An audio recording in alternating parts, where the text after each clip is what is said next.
SIM cards free. ఏంటి ఫ్రీయా? రండి, ఒక సిమ్ తీసుకుందాం. రండి సార్. ఒక సిమ్ ఇవ్వండి. మీ ఆధార్ కార్డు ఇవ్వండి. ఇదిగోండి సార్. ఇక్కడ బయోమెట్రిక్ మిషన్ ఉంది కదా, ఫింగర్ ప్రింట్ అయ్యండి. ఎక్కడెక్కడ? సార్ ఇదిగోండి సార్ మీ sim card. Thank you sir. Bye sir. అవును, ఒక సిమ్ అమ్మితే ఎంత వస్తుంది నీకు? లీగల్గా అమ్మితే పెద్ద ఏం రాదబ్బా. ఇల్లీగల్గా అమ్మితే ఒక్కో సిమ్కి 1000 రూపాయలు ఇస్తారు. ఇల్లీగలా? అంటే ఏం లేదు, అతను ఆధార్ కార్డు ఇక్కడే ఉంది, జిరాక్స్ అవును. కాపీ. బయోమెట్రిక్ మీద ఫింగర్ ప్రింట్ వేసాడు.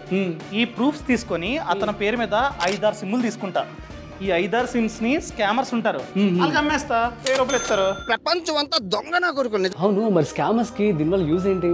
ఏం లేదు, వాళ్ళు ఇల్లీగల్ యాక్టివిటీస్ చేస్తుంటారా, కిడ్నాప్ చేసినప్పుడు ఫోన్ చేయడం, లేకపోతే ఆన్లైన్ లో స్కామ్స్ చేయడం, అలాంటి వాటికి ఈ సిమ్స్ ని యూజ్ చేస్తారనమాట. పొరపాటున పోలీసులు పట్టుకున్నారనుకో, ఫస్ట్ బొక్కలో వేసేది అతనే. అవునా? మరి తన పేరు మీద ఎన్ని లీగల్ సిమ్స్ ఉన్నాయి, ఎలా ఫైండ్ అవుట్ చేయాలి? మార్కెట్ లో నాలాంటి వాళ్ళు ఎక్కువైపోయారని చెప్పి ప్రభుత్వం కొత్తగా వెబ్సైట్ ని తీసుకొచ్చింది. Okay. tafcopsancharisathi.com అనమాట. ఈ వెబ్సైట్ ఓపెన్ చేస్తే నంబర్ అడుగుతుంది.